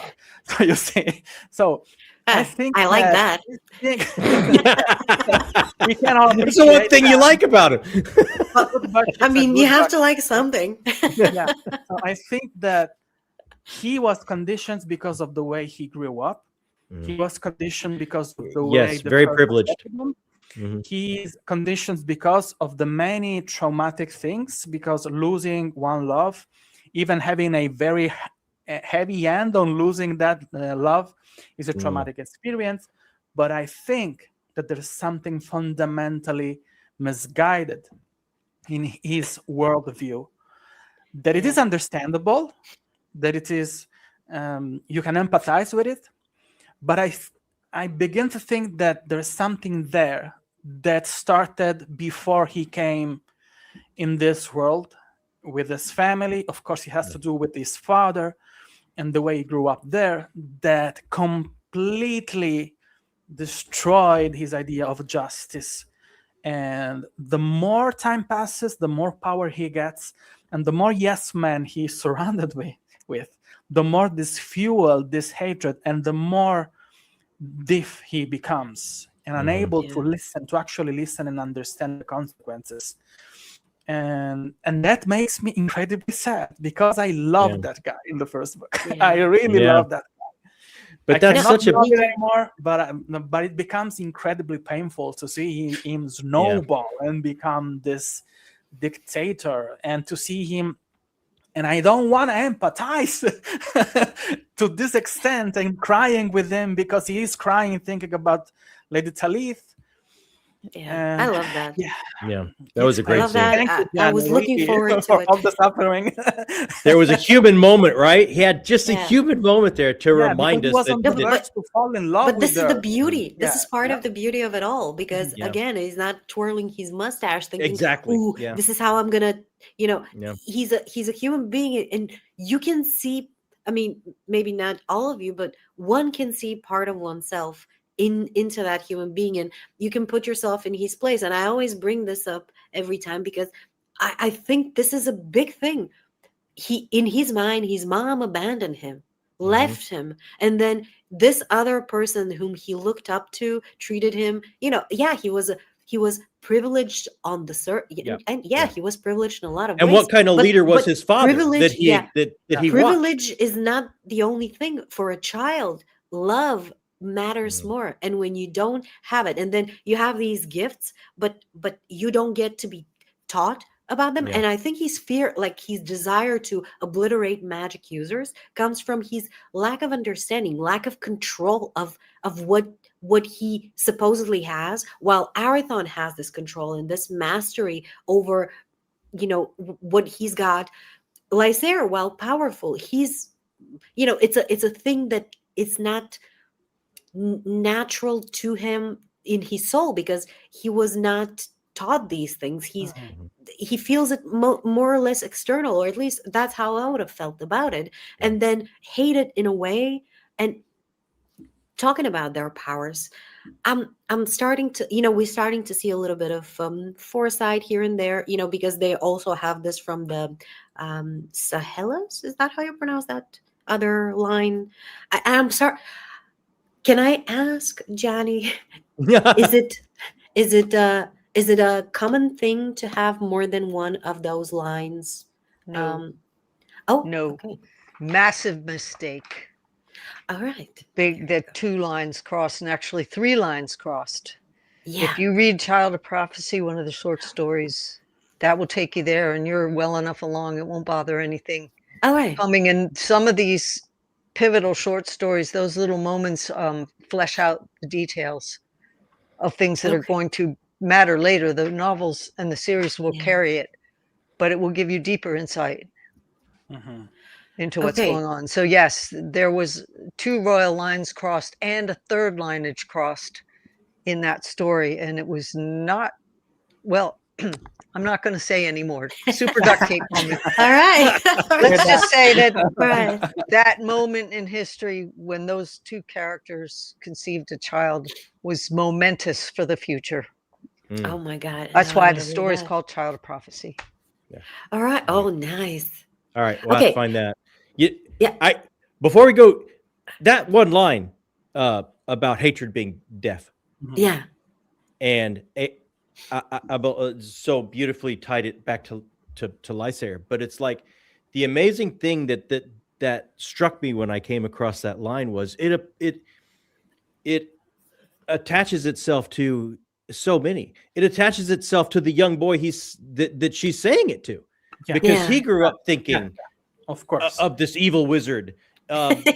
this religious fervor that's sweeping so many people. Think of him as this, and Yeah. it's then I while I read that and I was ruminating thinking about that, it's that there are moments that when you're reading, especially as an art form, and you feel like there's a conduit between you and the artist, and you can reach out and kind of touch the artist and some of their ideas sometimes. This power, the power of that line, the hatred being deaf, and all of this fervor is happening while the personification of empathy is off stage, basically, right? And then you start thinking about your own empathy and how you can apply it to your own life and how you can apply it to others, and things like you said earlier, Sylvia, about that person. I just think they're always wrong. I have to be diametrically opposed to everything they say because and you lose the sight, you lose the ability, you lose the empathy to walk a few steps in those shoes and start to see other people as people. We can all fall into that trap. The little boy she's saying it to is in that trap. The populace is in that trap. Lysair is in that trap. So many people are in that trap, and I just felt that in that moment I could reach out and touch the artist and hear Janny tell me, you're in that trap too. You've fallen in that trap too. Yeah. And it's these moments that you're having with this piece of work that can actually make you self-reflect and give yourself a little bit of, maybe I'm going to try and be a little bit different moving forward. And how beautiful is it that in this tremendous story where so much is going on, like actual plots unfolding, we actually take the time to talk about this human thing. Self-reflect, while all of these endless plot threads are going on with human things, world being unshielded, other so important in the world we live in. All of these things, it absolutely fantastic that we can stop. There is a question for Janny in chat. Hi Janny, I noticed that in the glossary that each character's name has a meaning that is befitting of them. Is it all tied to when the sorcerers and enchantresses talk about someone's true name? And there's a continuation. Perhaps their true name is who they are, not just what they're called. When I refer to the name of a being, a true name, it is not a spoken word. Okay. It will be a sonic phrase that would be full spectrum. It would identify that entity from every other entity in the universe, totally unique. So the spoken name could never encompass that. Yeah. Oh, wow. And there are different levels of the language in this world. There's the King's tongue, which is a devolved version of the Paravian. There's the Paravians that the Paravians speak. There's also actualized Paravian, which when the sorcerers want to affect something, that's what they use. And that would involve true name. They would be by intent invoking those sonic frequencies. So the language would only reflect what you could hear of it, but true name would carry far further, both below and above the spectrum of hearing. That's so why does that answer your question there? More this will develop as you read through the series. You'll begin to encounter some of those layers and levels. Yeah. I want to say two things before I think we are running out of time, but just two things that I think I will remember forever about Yes, the way I want to hear these. Janny is structuring the storytelling in this story. We have this very short snippets and interludes in between chapters, right? When we see just a few sentences about other perspectives and people doing things, and how she offhandedly throw a sentence about a centaur guardian that lifts his horned head and trembles, eyes liquid and white, with that could be great sorrow and rage. I think this is the first time we actually see a Paravian in the flesh, if we can, doing anything about in the world, with Erathon still traveling years and years and being nowhere near completion of this mission of finding them. And the second thing, I think it's a stroke of genius using this, such a pivotal thing, such a massively important thing, in a few sentences here and there, and then you read the consequences, maybe in a couple of books. And the other things is a character, actually, which is Dame Dor, which was incredible. Is the Perian's mother, grandmother, and that she, when she gets introduced, and she has this very short conversation with the princess, and the way the significance of the fact that she doesn't sip from the wine, and all the things that she says to her about being all the warnings about all the subtleties and the consequences of her action about being a princess and trying to have her head attached to her neck, and so that she didn't hand dying like that, like Talith, and her having that it's not a wand, it's a stick, and almost smashing it on the balls of Carabel, who was that. I think it's an incredible character. She's beautiful. Oh, she's amazing. I wanna know more about her, especially You'll get more. You'll get more. Yes, when she insults that guy who was supposed to follow her and to stay on the same ship, and then she puts them on working on labor on the ship to convince him to chase away. When she sees him the first time, and she says, "Darkaton's immortal bollocks." I was laughing out loud because Darkaron has had parts of his body and other things mentioned quite a lot. I'm starting to get curious. Yeah, when she says to the guy, he diminishes him and she scorns him and tell you, "Do you want a passage? We don't take people here. We don't let people buy their tickets on our ships." This is amazing, and she reminds me so much, and I think she's the origin of that character. If you have read The Expanse, there is a character called Christian Avasarala. Yes, absolutely. The same thing what I thought. She has Dar came a long time before Avasarala, but I love exactly. I think character. that the colorists, they must have been inspired by this, because she's a powerful woman. She has this she's foul-mouthed. She has this incredible vision of the world. She's very scheming and very, very gifted in her political abilities. And this is one of those things that I mentioned at the beginning of the book, with the scene between Lysair and his new wife and all the drama about that, the action scene at the end of the book, all of the scenes of the scrying, of them trying to see the future. Those things are incredible. Yeah. But that's the grand dame of the Esbriden's house. Bearden. Yeah. I mean, doesn't she just bring that with a little bit of age, a little bit, just that wisdom that she brings to all this chaos that's going on in the world, and she just like comes in and lays down. Yeah, you know, I've seen a few things, and this is what's going on. Just such an amazing character, such an It's amazing, an incredible introduction, and we are so far in the story, and we still keep having. We're blessed with new characters and new dynamics and new levels.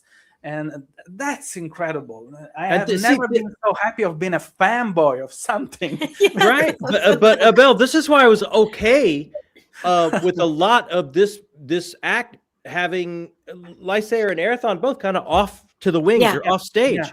Because we got to spend time, we got to meet some new characters. We got to spend time with people that, those two kids that Arathon met on the beach forever ago. Like, what are they becoming? Like, we're getting these moments, we're getting these time with some of these other characters that it's only going to pay off in pathos and cathartic moments down the road for this time. So that's why I was okay. I was okay missing our two main characters. I was absolutely okay with that. There are so many more characters that I want to talk, like the other mini conspiracy with the ships, with the guy that was making the ships and the clans guy. That that whole thing. We don't have time to talk about that, but that in it of itself was such a great exchange with them kind of feeling each other out, one of them going there to kill the other one because the betrayal that he was forced into, and then they're talking in half phrases, they're not saying everything, but you know what's going on, and they're understanding each other. And that was so cool. I know ships, that phrase, it's just, I was like, this is what it was, such a cool little conspiracy. And then Arathon showing up, like the moment they said the executioner can come, but that other guy, some guy is going to take over. I was like, I thought it was going to be Dakar, by the way. But then Arathon, and Fiona are staring at each other with the same face. That was amazing moments that we because I want to talk about other, like, no. Oh, come on. The webcam is not cooperating today. Yeah. Well, two little seeds I want you to look at. Oh, here she is. Go. No, it's okay. We lost you. Can you hear me? Yeah, we can barely hear you. Kind of muffled. We see you, but the audio is a little bit off. I switched because I'm using my cell phone as camera usually because it has better quality. But forget about that. I'm using it. Okay. So yeah, we lost you in the middle of your point there. Yeah. I can continue with later on, but Janny, you started saying something because I could hear you. No, I just said there's two things that people overlook in this book that you don't want to be tomato surprised, and it's subtle. One is the scene where Seth Beer goes and wakes up the people. Yeah. Forgotten by the trees. That scene. There is a portion of that scene that people walk right past. There is a real, genuine moment in that scene, and people overlook it. The second one is what triggered Davian. That's the thing I was going to bring up. And it's extremely subtle. It's extremely subtle. So, I won't say anymore. I want to say a little bit more about that scene with the people in general, like the trees waking up. First, well, they didn't wake up, but this whole scene with the influence on the people and them waking up and understanding, like they have now this connection with the. Yeah. Can you remember that feeling of having an amazing dream and then waking up in this reality? And while reality is still amazing, you're kind of sorry that you're awake. And that thing, I felt it in my soul, and now they don't want to fight anymore because they walk away. That was so beautiful. That because every time we think about objects, life that's not necessarily human or objects awakening, we see it through the prism of the Buddha. But in this case, it was more so how it would be if a tree actually, they're not gonna start spouting philosophy. They're just gonna give you this, and it was so beautiful, amazing moment. So it was such a beautiful way also to subvert this plot of Lysair to burn the forest. It was just such a beautiful way. But also there's this thing about the son. There's also the son now, and how he handled the situation, and how he has these he sees of his father, but is not exactly the same, and he's curious to see more of him. But the thing that I wanted to build up to is Davian the Betrayer. We finally, after hearing, like from the first, they entered this world with the count. Was it a fountain or like a Yeah, the spring? fountain. Yeah. Davian's They, fountain. They gave them the 500 years. exactly. So Yeah. we hear him mentioned here and there, but we don't really see anything from him. I think we knew that he was a discorporate, uh, one of the I think discorporate ones so. from the before, Yeah. but we haven't really seen him. And now we know that he's isolated, but it's of his own volition, Yeah. and he's watching. Like They gave he's him not this just grace to stay isolated, and yeah, but he's doing it, and he's watching. He has a plan Mhm. or something. There's a disagreement in a way of in the way that they're um, interpreting the contract that they have going on, and in the way that he wants to handle things.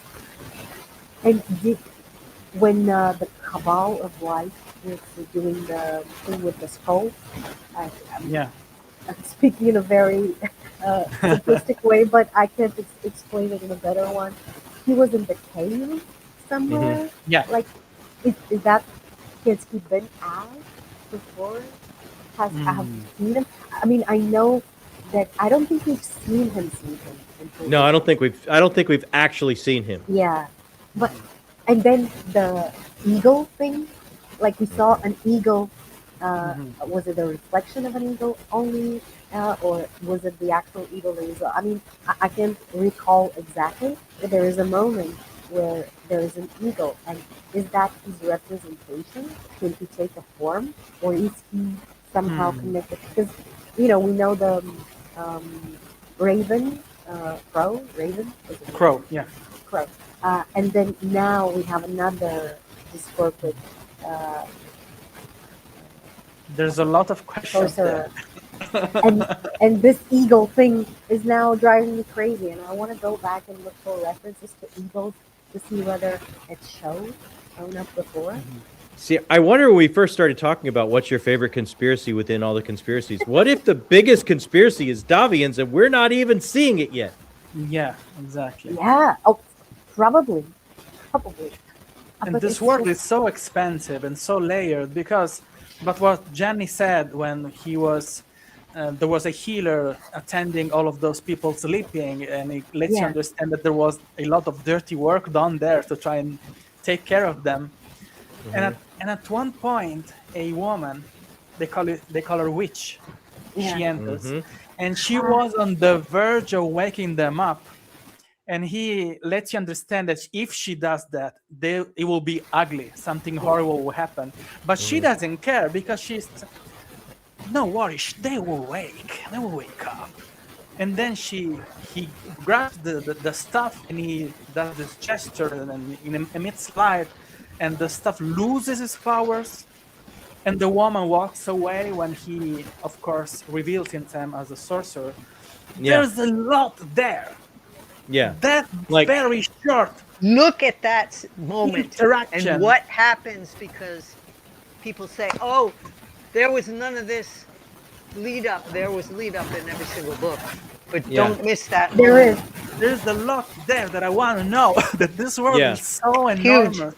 Because until Huge. this point, we have seen these powers used by the sorcerers, the Yeah. Coriani, and then these two, just Lysier and Erithon.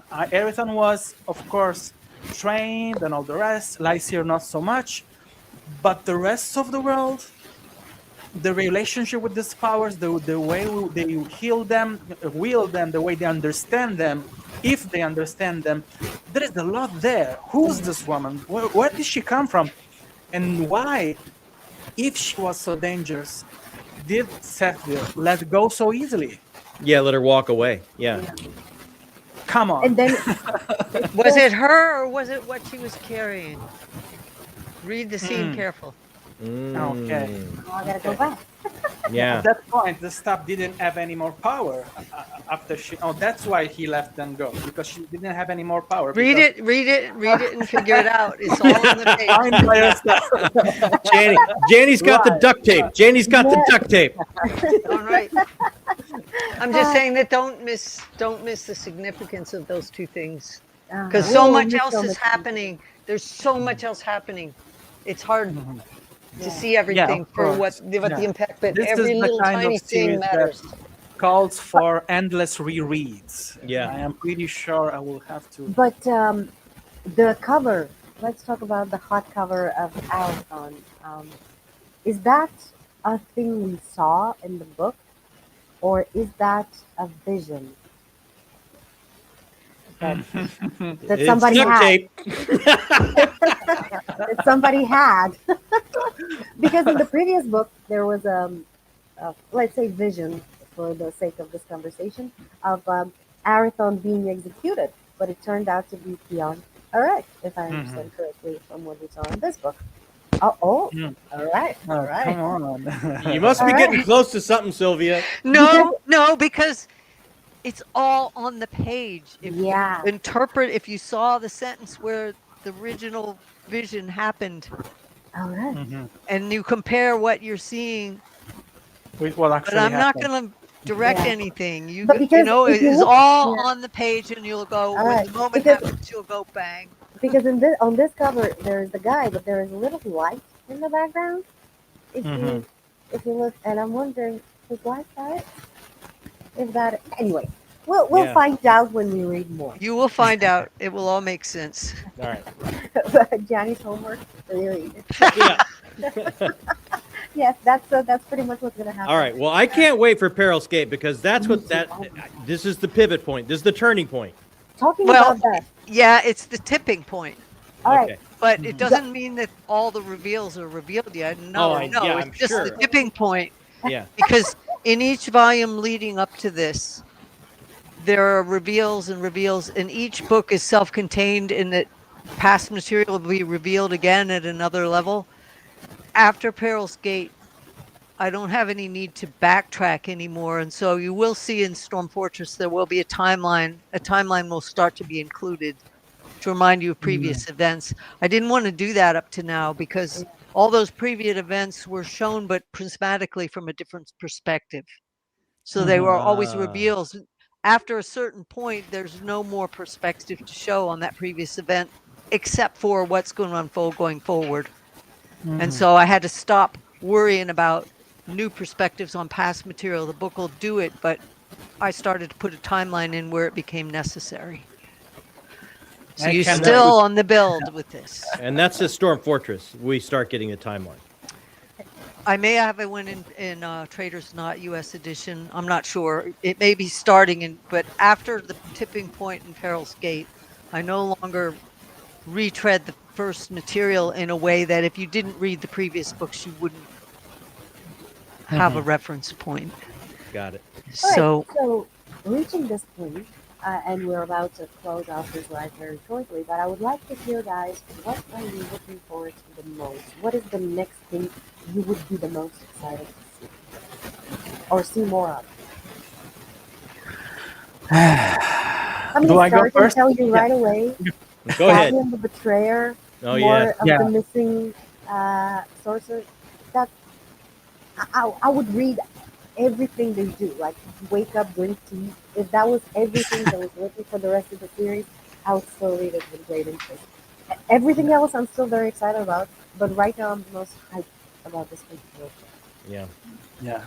I think that for me, I still dread and at the same time anticipate them, the two brothers, came in contact, facing each other in any meaningful way, okay? Because the story is revolving around them being separate, avoiding this final confrontation. But I'm still eager to feel them shouting and having a fight and pouring their art out and trying to say difficult things, to see if they will actually be able to have a conversation in spite of the curse. That's Oh, that would be incredibly lovely. fascinating for me.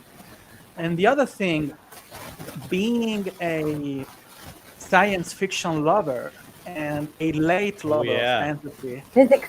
the universe of the things, Yeah. the other planets, I want to and see the quantum see physics.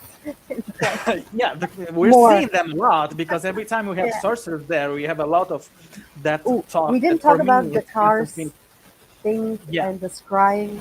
But anyway, yeah. next Now, time. especially Caradmon and the way he is shielding the world, is still fighting and controlling and all the rest, and trying So to many. push the curse and the rights away, and to see how still try to they're still trying to force their way through that's incredibly fascinating for me, because it makes the story, until this point we are really hard focused on themes and persons and characters and the slow deliberate development of the plot, but this universal ending threat and the way that you influences all the rest of the universe, I think there's a lot there of material. This is a kind of world that grants TV shows and video games and tabletop role-play games. There's a lot there, and plans of existences, other planets.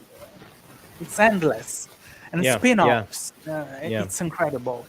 Yeah, and we learned that humanity is like a Yes. newer addition to this Yes. world. Yes, Yeah, yes, exactly. yes. Humanity Yeah. 2.0. So yeah, the other worlds. I want to see more about the other worlds Yeah, too. me too. I want to see more of the human travails and the human frailties of these.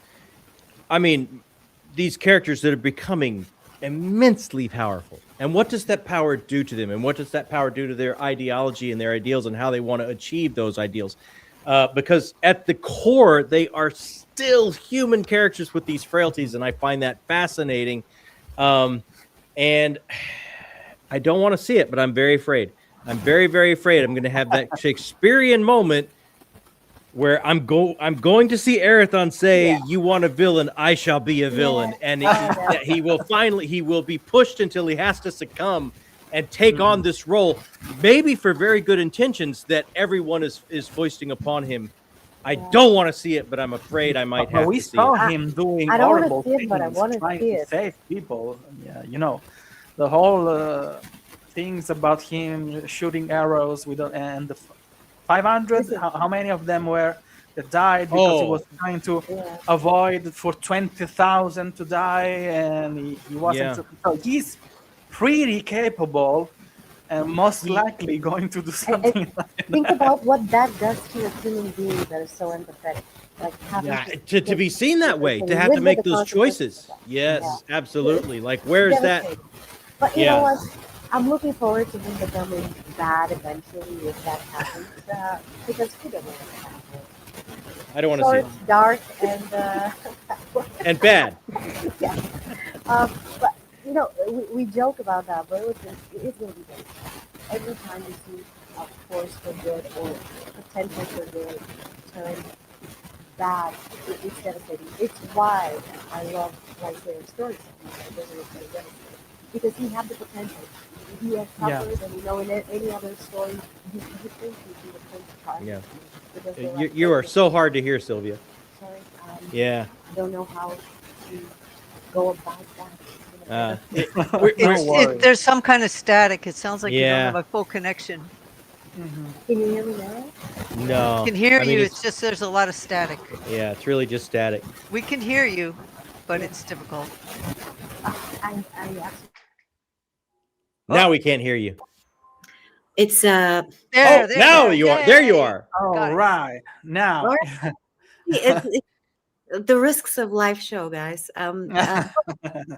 To say that this is the reason why I love Lysera's story so much, because he had the potential. He could have been great. They could have been so good together as brothers. Finally, having somebody not to be alone, and then they get broken apart, and trying to do the right thing the way they see it. Now one of them goes so much into doing ultimately bad things, while the majority of society considers him to be a hero. And this is beautiful, because that's how it happens in real life very often, and it forces us to think about it. But this is on the small scale, so to think, even though it influences the bigger picture. But another beautiful thing about this story that I should have mentioned probably in the beginning, that on every level you can find a compelling thing to look forward to. On the smaller scale, interhuman, like the love between Elira and Arathon. And it's not small, but ultimately it's one of those things. It's a human relationship, even though it influences the bigger things. But even if it was just that, it would still be beautiful. And then there's this new woman that enters Lycera's life, and how he treats her, and how she becomes her own person, hopefully And even, the son, even more. And the guy, the yeah, boy. yeah, the sun, everything, every little thing. And then you zoom out to the bigger picture, the magic of healing, of music, of these things, how that works. And then you zoom out a little bit more to a conspiracy of this sort or that sort. And then you zoom out to the bigger world and the consequences that all of these people do ultimately has on it. And what are the things that we don't know about this universe, and what else awaits us. On every level, there is something to care about. And every time a new person enters or a new chapter starts, I know there's something good waiting for me, and I can't wait to find it out. And in that way, Janny, what are you most looking forward to showing us further on? Well, that's the whole roll of duct tape moment, Sylvia. Damn it! I should have. I was, it was worth the try. She gave it a shot, Janny. Yeah, I had to. All I can Can't say is fault all her the for things that you trying. want, you're going to get more of. Yeah. And that Can't wait. things, I the can't wait. cards are not going to play the way you necessarily imagine that they will. Nice. This is awesome. And that's going to please some readers, and it's going to piss some off, because when they start out Curse of the Mistwraith and they go, oh, classic fantasy. And that's another whole roll of duct tape moment for me, because I set out to do something very different. I just used that framework to ease you into it slowly. And by the time you step into Peril's Gate, you can no longer deny that framework is not going to take you to another Tolkien or another Song of Ice and Fire or another. This is a different animal. And when you hit arc 4, it will hit another level deeper, where the readers are not prepared. But that map was there from the very, very beginning. I just peeled the layers slowly, so hopefully I didn't lose you. You have not. It's totally different. Just the opposite. It's very, very intricate what I'm trying to achieve with this series, and slowly as the thing unfolds, and it's going to be shown to you, not told. Your hand will not be held. Yeah. Love it. Love that. Perfect.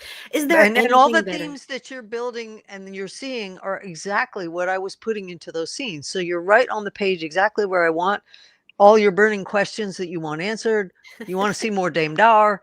I have you exactly in the box. You're in the zone. Yes. But I can't say a word, because I don't want to blow up the cake before the cake is baked.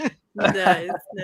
Is there anything better than having something so fantastic to look forward to, that you don't know what's happening? Something great is going to happen, whether you're going to love it or it's going to destroy you. Something good is coming.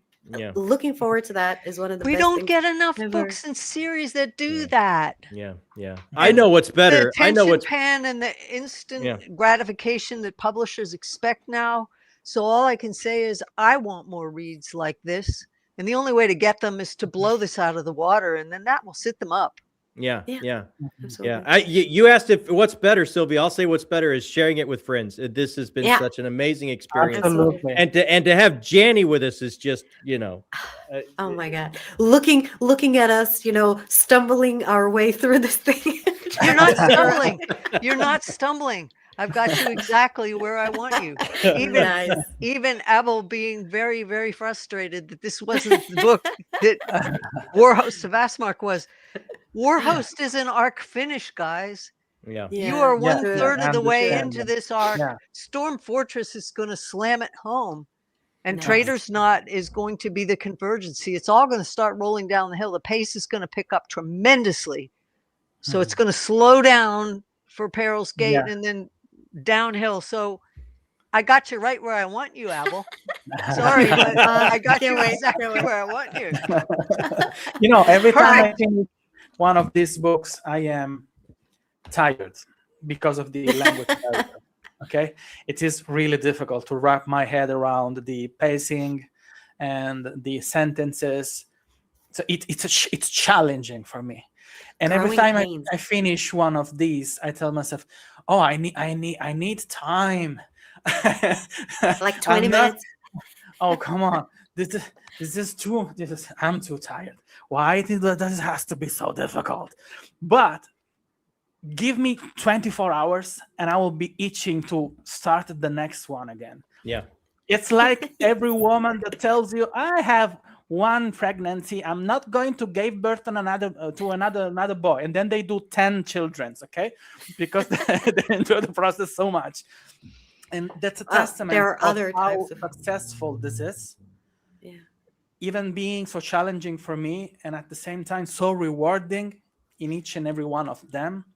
So that's a huge accomplishment. That's bravo. That's unique. Yeah. To It's me, fantastic.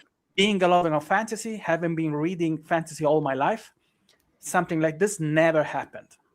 Never happened. Reading multiple volumes back to back, this kind of complexity, one after the other.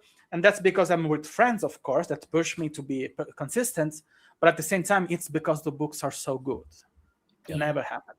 Yeah, because you finish a book and then you think about these characters and, like, oh, what are they doing? What are they going to do next? I wonder if this thing is going to happen. And then you want to continue. It's just kind of, it's not impossible to stop, but you don't want to because it's so lovely to go on. Wow. Janny, thanks for creating these world, and thanks for creating something where we see ourselves in the world and try and be a little bit better in our world. That's quite the feat, and I'm enjoying every step of it. And I'm enjoying it reading with you guys so much. It's such a special moment for us. Yeah, it's absolutely fantastic. This is a series that definitely, I mean, people say that sometimes, oh, this deserves a bigger audience. But I think this definitely deserves a bigger audience. And what you said, John, us being able to see ourselves into this, and what Abel said, I think even in the first video that we did on the Curse of the Mistwraith, these books are changing the person that reads them because they are actually actively changing day by day. Yeah. Like I now think about, like, I stop. I mean, we all try to be better as we grow, hopefully, but actively now I trigger myself to stop and think about when I consider somebody to be wrong, what I said earlier, like this person is beyond contempt. I don't want to listen to them, but I do now. I take the time. It's not always pleasant and it doesn't always change my mind, but sometimes it does. It gives me a different perspective, helps me be either question what I mean, it does help question what you believe, and sometimes it strengthens it, but in some often rare cases it just it gets you to change your perspective, and it's a lovely thing. It gets you to experience the world more and better. I don't know, it's a fantastic read. I can't recommend it enough. And you will have to go back and replay it. There's some gold in this thing, I think, if I do say so myself. But guys, I stayed an hour longer than I said I would. That's how good the book was. Yeah, you can't end a conversation like that halfway through. Okay, it just can't do it. And frankly, this book deserves way longer discussion. And if I had it my way, that we didn't even touch. No, I mean, we just brushed through it, and some things we didn't even mention. Get a chance to bring so much into it. So hopefully we'll continue. I mean, I know it will continue. Oh yeah, we will see you guys for Perils Gate.